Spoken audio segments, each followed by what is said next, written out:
Ang programang ito ay rated SPG. Striktong patnubay at gabay ng magulang ang kailangan. Maaaring may masiselang tema, lengguwahe, karahasan, sexual, horror o droga na hindi ang... Nag-usap-usap ang pamilyang Montenegro kung paano nila lusugin ang mga gerero para makaganti sa ginawa nila kay Tanggol. Sinabi ni Tanggol na hindi sila padalos-dalos, pag-isipan nga daw nila ito ng mabuti at pagplanuhan. Ngunit bigla ngang dumating si Olivia habang nag-uusap ang pamilya. Agad namang tinanong ni Olivia si Tanggol kung kumusta ng araw ito. Sinabi ni Tanggol na muntik na nga raw daw siyang dalihin ng kanyang pamilya. Sa galit ni Ramon at hindi na nakapagtimpi pa, agad nga niyang sinakal si Olivia. Agad namang inawat ni Don Julio si Ramon. Humingi ng pasensya si Olivia kay Ramon at kay Don Julio dahil hindi nga daw niya natulungan si Tanggol. Para makabawi si Olivia, sinabi niya sa pamilyang Montenegro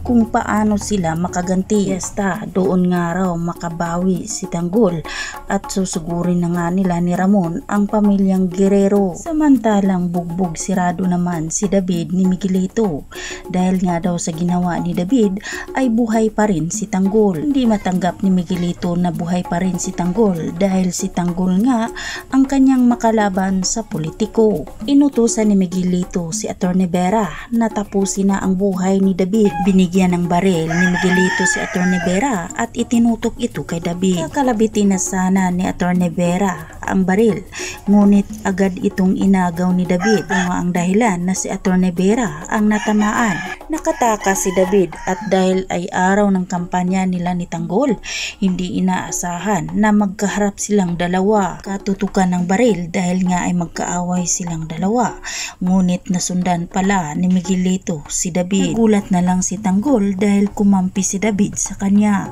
at pinagbabaril nga si Miguelito. Kakatakas pa kaya si Miguelito ngayong magkakampi na ang magkapatid? Yan ang ating pakatutukan mga kaibigan. Hanggang dito na lang muna tayo. Abangan na lang natin ang mga susunod pang mga kaganapan dito lang sa FPJ Batang Quiapo. At huwag po sana ninyong kalimutan na i-like, i-share at pahingin na rin ng isang subscribe. Maraming salamat.